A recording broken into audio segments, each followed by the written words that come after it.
My sister didn't just steal my wedding date. She evicted me from my own inheritance. She thought she took the castle. She didn't realize I held the keys to the kingdom. We were standing in the foyer of Holloway Manor. The estate my grandmother had explicitly promised to me. Lauren, my younger sister, ran a hand over the mahogany banister and smiled. That practiced, camera-ready smile. "I'm taking the manor for my reception," she announced, her voice light and airy. "It just fits my aesthetic better than yours." Before I could speak, my mother chimed in. "It makes sense. Megan, Lauren needs the backdrop for her sponsors. You understand?" "Right," I looked at them. The silence in the room wasn't peace. It was a robbery. Have you ever had something precious taken from you by family? Just because they knew you wouldn't fight back. Tell me your story in the comments. I read every single one. To understand why I didn't scream, you have to understand what I do for a living. I am a crisis manager for a global tech conglomerate. When a CEO tweets something stupid at 3 in the morning, or a server farm catches fire in Silicon Valley, my phone rings. I don't panic. I don't cry. I fix it. My entire life is built on cleaning up messes I didn't make. Whatever chaos the world throws at me, I absorb it, organize it, and silence it. But in my family, that competence wasn't a superpower. It was a service role. Lauren was the show pony. I was the stable hand. She was 26. A lifestyle influencer, with 200,000 followers and zero income. My parents, Robert and Jennifer, treated her like a delicate glass ornament. I was just the shelf that held her up. Every Sunday dinner, it was the same theater. Mom would gush over Lauren's new hair color or her latest brand deal for teeth whitening strips. "Look at her sparkle," Mom would say, beaming. Meanwhile, she would slide a stack of unpaid utility bills across the table to me. "Megan, handle these. Would you? You're so good with numbers."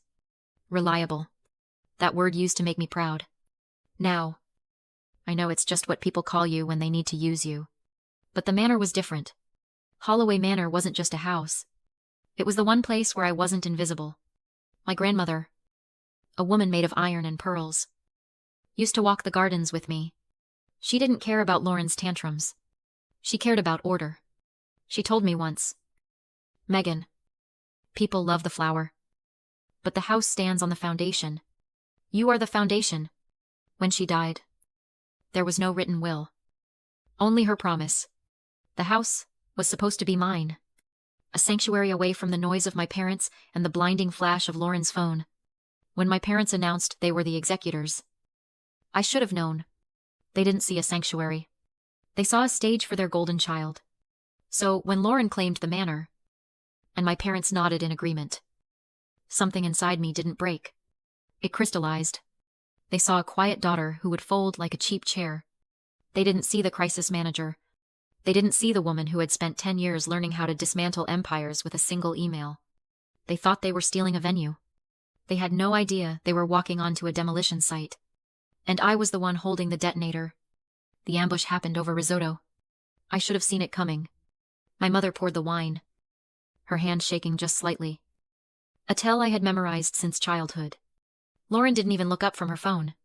She just dropped the bomb like she was asking for the salt. "Oh, by the way," she said, "I accidentally booked the photographers and the caterers for the 15th.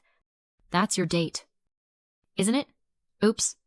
She looked at me then, eyes wide and innocent, waiting for the explosion, waiting for the tears. She wanted me to scream so she could call me hysterical. She wanted me to cry so she could call me sensitive. My father cleared his throat. "Well, it's done now. Megan, you can't expect your sister to lose her deposits. You'll have to move your date. And the manor. It's better this way. Your guest list is so professional. You don't need the grand ballroom. Lauren needs the space. In crisis management, there is a technique we use when dealing with irrational, high-conflict personalities. It's called the Grey Rock Method. The premise is simple. Toxic people feed on emotional reaction. They drink your anger and feast on your pain. If you want to starve them, you don't fight back. You become a rock. A gray, boring, uninteresting rock. You give them absolutely nothing. No fuel. No fire. Just silence. I looked at my father. I looked at my mother, who was already preparing her defense. I looked at Lauren, smirking behind her wine glass. I took a sip of water. My pulse didn't even jump. I felt a cold, clinical detachment wash over me. They wanted a fight. I wasn't going to give them one. I was going to give them a funeral. Okay, I said. The word hung in the air, heavy and flat. Lauren blinked. What I said, okay, I repeated, my voice steady, devoid of any inflection. You can have the date. You can have the manor. It's yours. My mother frowned, confused by the lack of resistance. You're not upset? She asked, almost disappointed. I shrugged. It's just a venue. If Lauren needs it that badly, she should take it. I cut a piece of mushroom on my plate and ate it. The silence that followed was suffocating. They didn't know what to do. They had prepared for a battle, sharpened their knives, rehearsed their guilt trips. And I had just walked away from the war. I finished my dinner, wiped my mouth, and stood up. I have to work early, I said. Send me the transfer paperwork for the venue. I'll sign it over in the morning. I walked out of that house and didn't look back. I drove for 20 minutes. Not to my apartment, but to the edge of the city, where the skyline met the stars. Joshua was waiting for me. He was standing in front of a skeleton of steel and glass, his breath forming clouds in the cold air. This was his masterpiece, the glass conservatory. It wasn't finished yet, but the bones were there. It was soaring, transparent, modern. It was everything Holloway Manor was not. The manor was dark wood, velvet drap, and secrets hidden in the walls. This place was light. It was truth. Joshua saw my face and stiffened. They took it. Didn't they? He asked, his voice tight with anger. I nodded. He kicked a piece of gravel, furious. I'm going back there. I'm going to tell them. No, I interrupted. He looked at me, surprised by my calm. I don't want the manor. Joshua. I looked up at the glass structure rising into the night sky. I realized something tonight. That house is full of dust. It's full of ghosts who don't love me. Why was I fighting so hard to be the queen of a graveyard? I took his hand. I don't want their history. I want our future. I want to get married here. Joshua looked at the construction site, then back at me. Here, but it's transparent. Megan. Exactly, I said. No secrets. No shadows. Just us and the truth. And the guest list, he asked. I smiled. And it was the first genuine smile I had felt in weeks. Oh. The guest list is changing. They wanted the manor. They can have it. But they forgot one thing. A venue is just a building. A wedding is about the people. And the people who matter. The people who hold the power. They don't follow my parents. They follow me. I'm not just changing the location. Joshua. I'm changing the game. The next morning, I didn't cry. I negotiated. I walked into my office at 7 in the morning. The city below me still waking up in a haze of gray fog. My assistant tried to hand me a coffee and a sympathetic look she knew about the venue drama, but I waved it away. I didn't need sympathy. I needed leverage. I opened my laptop and pulled up the file on the Anderson merger. Mr.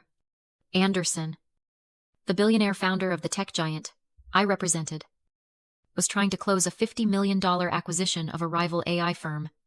It was the biggest deal of the decade. And the press was circling him like sharks. He needed a place to sign the papers where no reporters would think to look.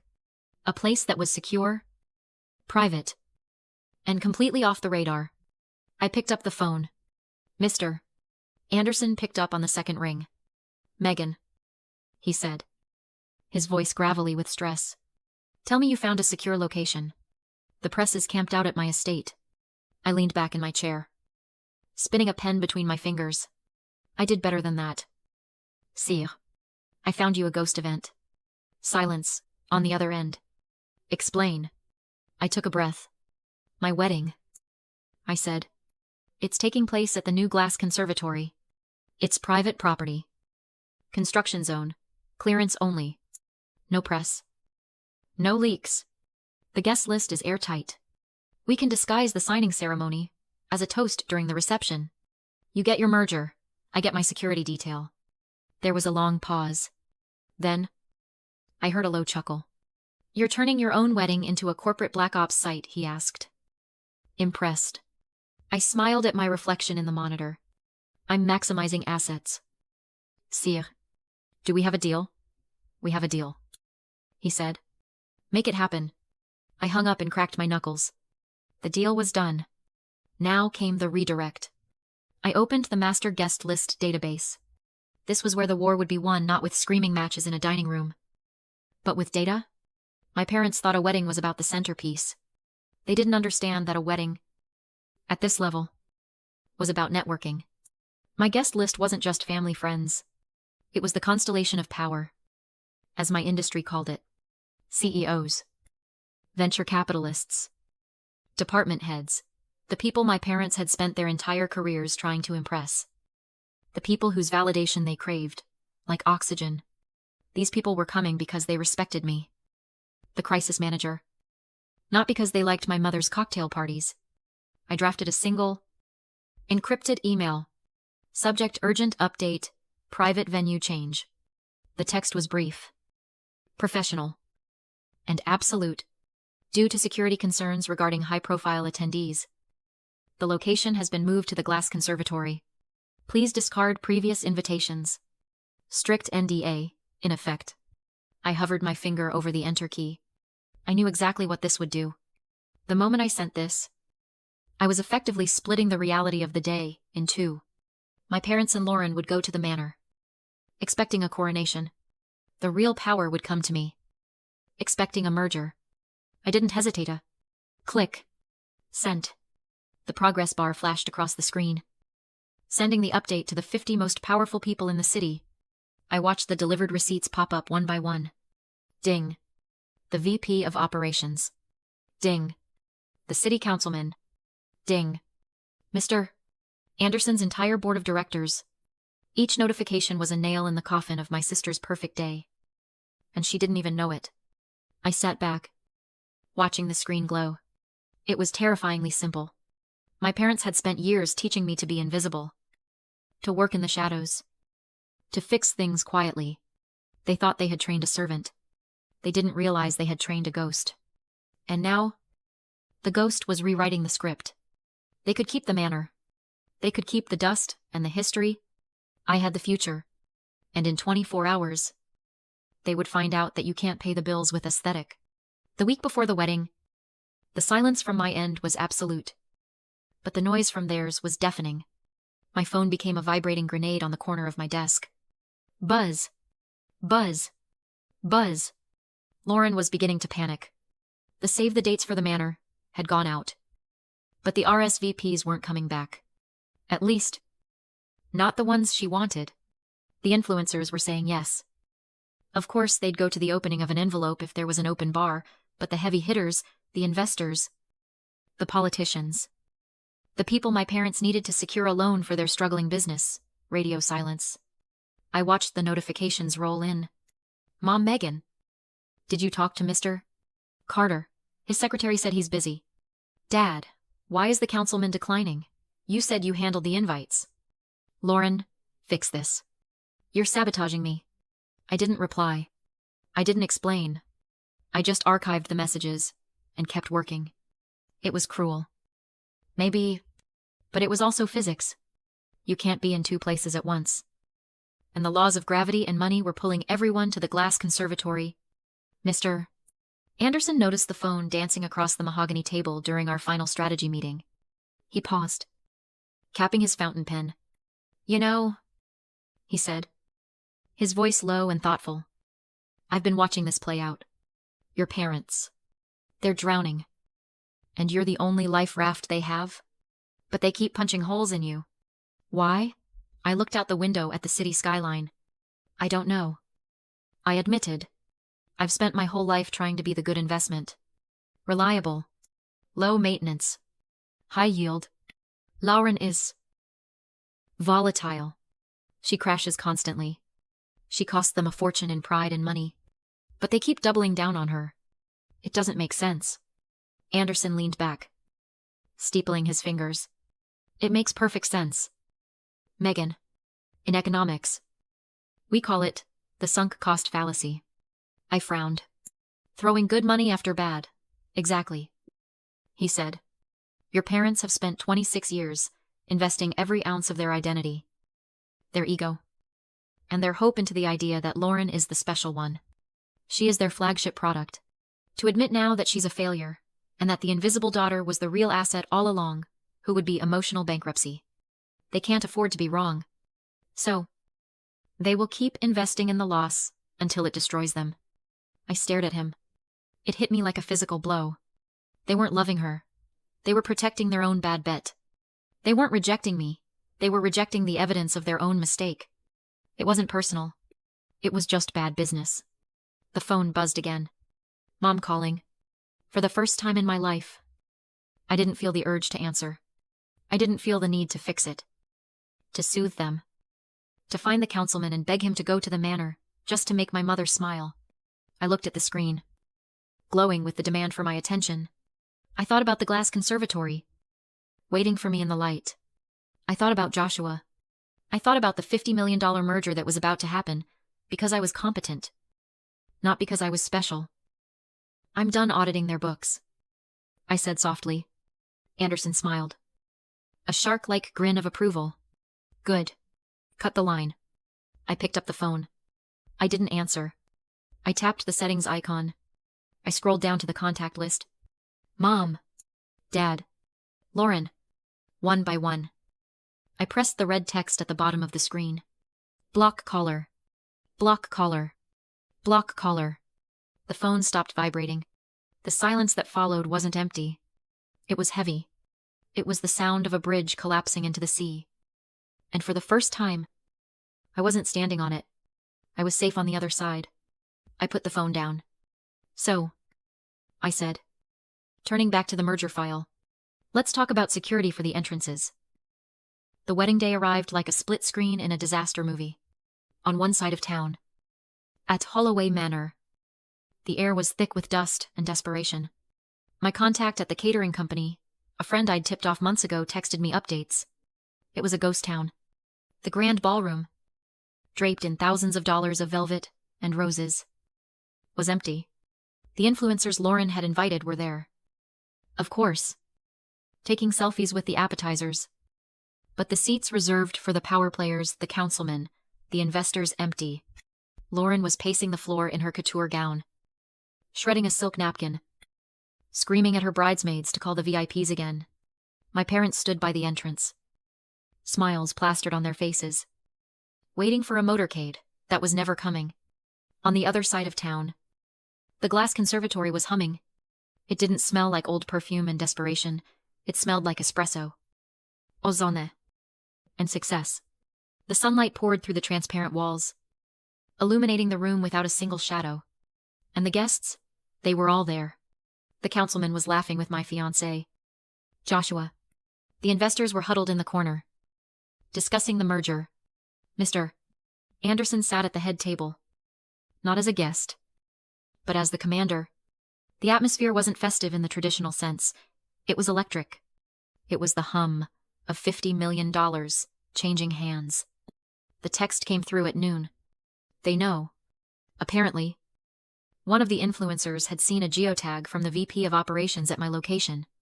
The realization must have hit my parents like a physical slap. Their guests weren't lost. They were stolen. They didn't just get stood up. They got outplayed. And because they were addicted to the sunk cost, because they couldn't imagine a world where they weren't the main characters, they did the one thing a rational person would never do. They got in the car. We were in the middle of the signing ceremony. The room had gone quiet. A respectful, heavy silence, as Mr. Lavin Anderson uncapped his pen. The merger documents lay on the glass table between us. The culmination of 6 months of my life's work. I was standing beside him, holding the witness binder. The mood was sacred. It was the silence of history being made. And then, The glass doors, at the far end of the conservatory, didn't just open, they exploded inward. Lauren marched in first. Her white dress, trailing dirt from the construction entrance. Her face twisted into a mask of fury. My parents flanked her like bodyguards for a fallen regime. The sound of their intrusion was jarring heels, clacking aggressively on the polished concrete. Heavy breathing. The sheer noise of their entitlement shattering the peace. Megan Lauren shrieked. Her voice cracked, echoing off the glass walls. It was a terrible, shrill sound that made the CEOs wince. "You stole them. These are my guests. You stole my wedding." Tino one gasped. 50 powerful people just stared at my family the way you'd look at a drunk shouting on a subway. My father tried to bark orders, accusing me of sabotaging Lauren and demanding everyone return to the manor. I didn't move. Mr. Anderson calmly put down his pen, looked at their chaos, and asked, "Who are these people?" When I said, "My family," he turned to them and stated, cold as steel, that they were trespassing on a secure corporate site and were a liability. My mother protested, but 2 corporate security guards escorted them out. No gentleness. No second chances. They looked to me to rescue them. And for the first time in my life, I stayed silent. When the doors closed, Anderson apologized for the noise, and we continued the $50 million signing. The next morning, the city felt clean. My phone, usually buzzing with their crises, was silent.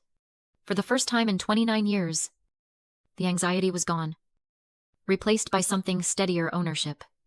I knew what exile looked like in my industry. Overnight, the Reeds became a cautionary tale: volatile, untrustworthy, radioactive. Without the connections I'd provided, their precious manor was just an overpriced shell. I sipped my coffee and imagined them sitting in that dim dining room, stunned, panicking, realizing the fixer wasn't coming. But I had finally learned the truth. Real boundaries aren't loud. They're distant. Power isn't winning the argument, it's refusing to show up for it. In the window reflection, I didn't look like their scapegoat anymore. I looked like a woman who closed a massive deal and severed a toxic limb in the same day. When Joshua hugged me and asked if they'd return, I told him they couldn't. I hadn't just locked the door, I'd moved the house. The glass conservatory wasn't just a venue. It represented the life I chose: transparent, strong, elevated above their mud, their old currency guilt, pressure. Shame no longer worked here. I changed my number without checking. Missed calls. One click, and the final thread snapped.